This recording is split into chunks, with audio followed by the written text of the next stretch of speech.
ओम सत नमो आदेश श्री नाथ जी गुरु जी को आदेश आदेश आदेश।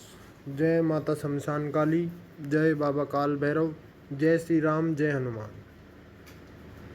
आप सभी लोग जो इस वीडियो को देख रहे हो कृपया इस चैनल को सब्सक्राइब कर दें और बेल आइकन को भी प्रेस कर दें, जिससे आने वाली वीडियो का नोटिफिकेशन आपको मिल जाए। आप सभी लोगों का इस चैनल अघोर साधना विज्ञान में स्वागत है। आशा करता हूँ कि आपका जीवन मंगल में व्यतीत हो रहा होगा। तो पिछले लाइव में किसी ने भैरव देव के बारे में जानकारी मांगी थी, तो आज जितनी भी गुरुजनों के सानिध्य में रह के मुझे थोड़ी बहुत जो जानकारी है वो मैं आपके साथ साझा कर रहा हूँ। भैरव, जो भैरव शब्द है वो 3 अक्षरों से बना है। भय अक्षर जो भैरव मूर्ति है वह श्यामला है, भद्रासन पर विराजमान है तथा उदय कालिक सूर्य के समान सिंदूर वर्णी उसकी कांति शोभयामान है। वह एक मुखी विग्रह अपने चारों हाथों में धनुष, बाण, वर तथा अभय धारण किए हुए है। रे अक्षर वाली भैरव मूर्ति श्याम वर्ण है। इनके वस्त्र लाल हैं। सिंह पर आरूढ़ व पंचमुखी देवी अपने हाथों में खड़ग, खेट, मूसल, अंकुश, गदा, पाश, शूल, वर तथा अभय धारण किए हुए हैं।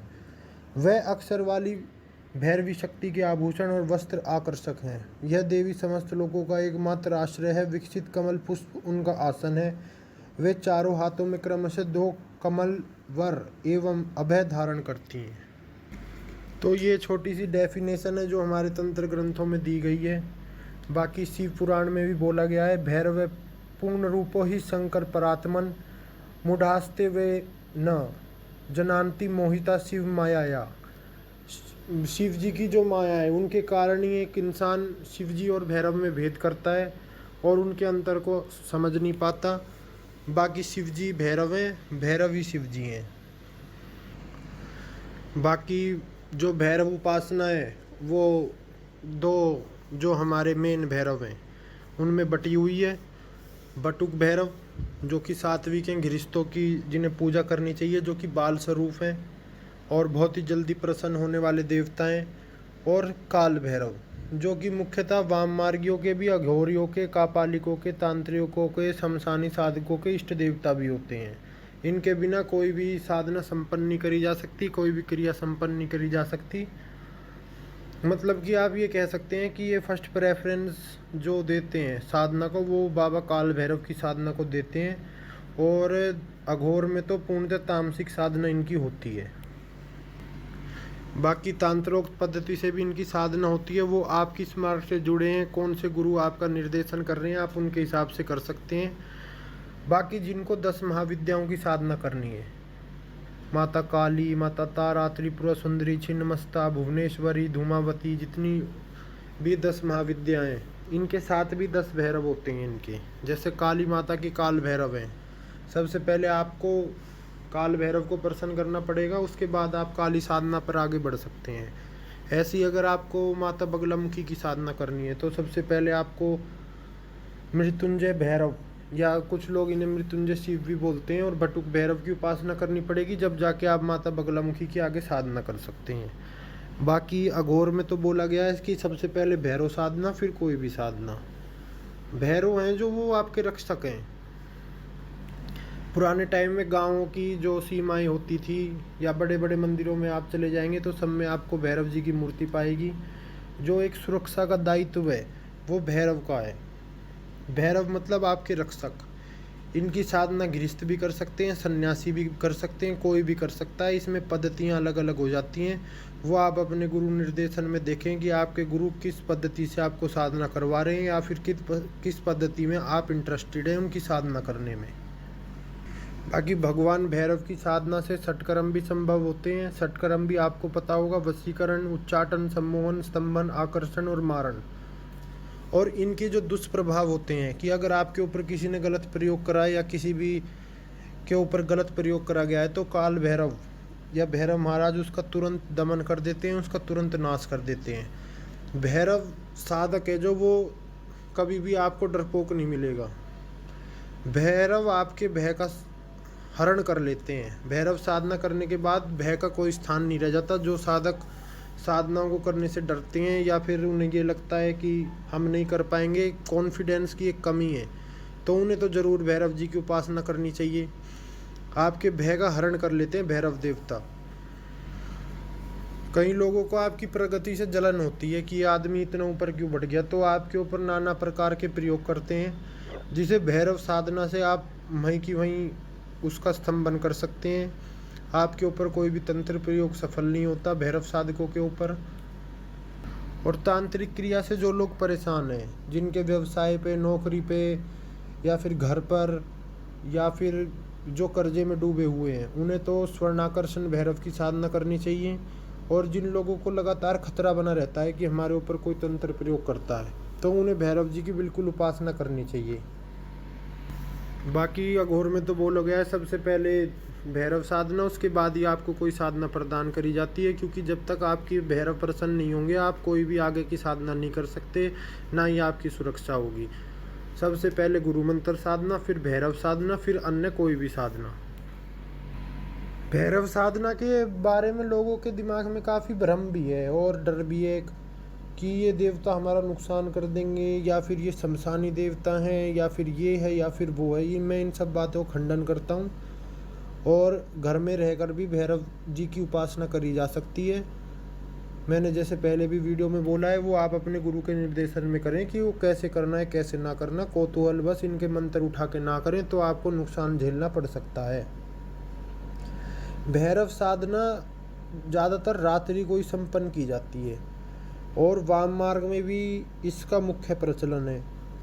और इनको बलि का भी प्रावधान है और मदिरा का भोग लगता है। जैसे कि आपको तो सबको पता ही होगा कि काल भैरव मंदिर उज्जैन में मदिरा का भोग लगता है।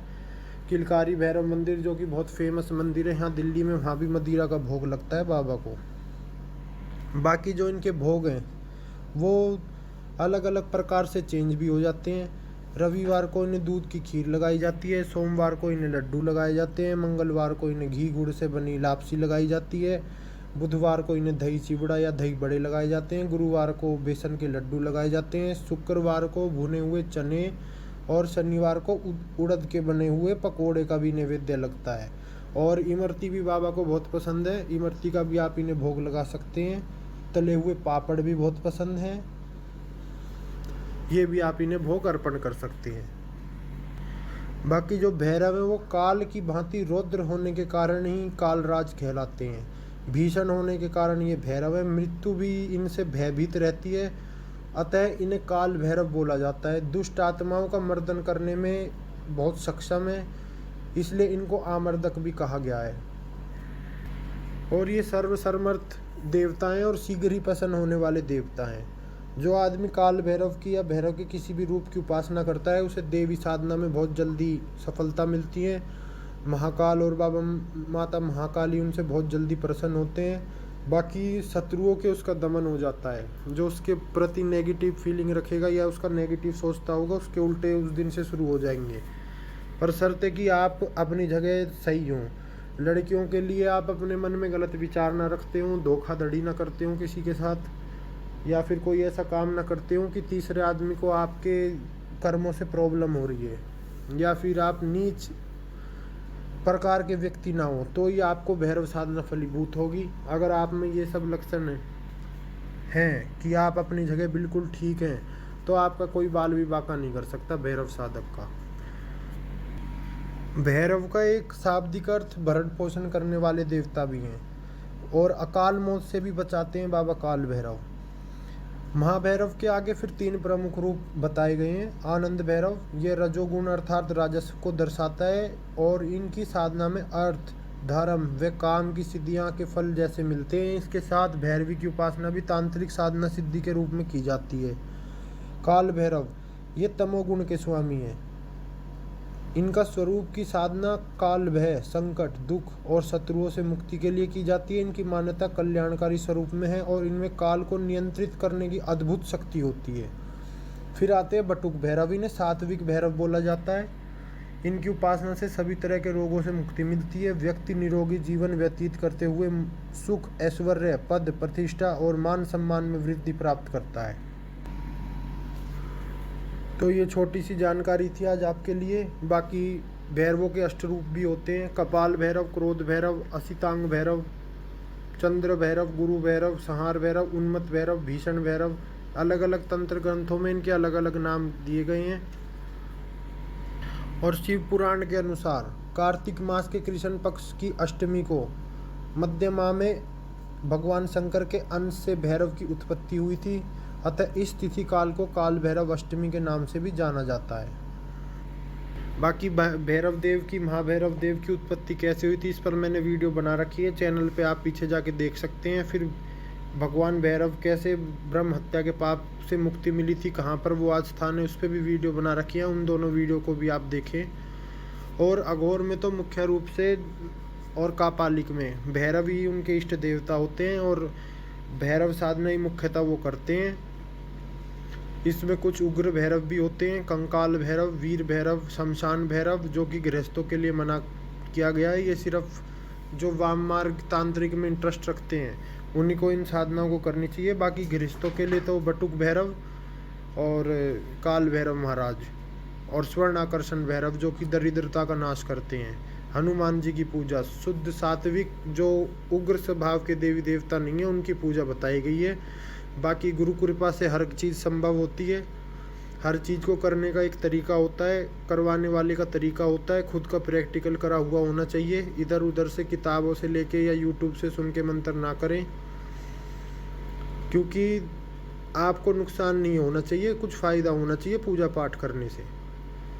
तो आज के लिए मेरे तरफ से ये छोटी सी जानकारी थी आपके लिए। बाकी अष्ट भैरवों के बारे में भी एक बाद में वीडियो बनाई जाएगी।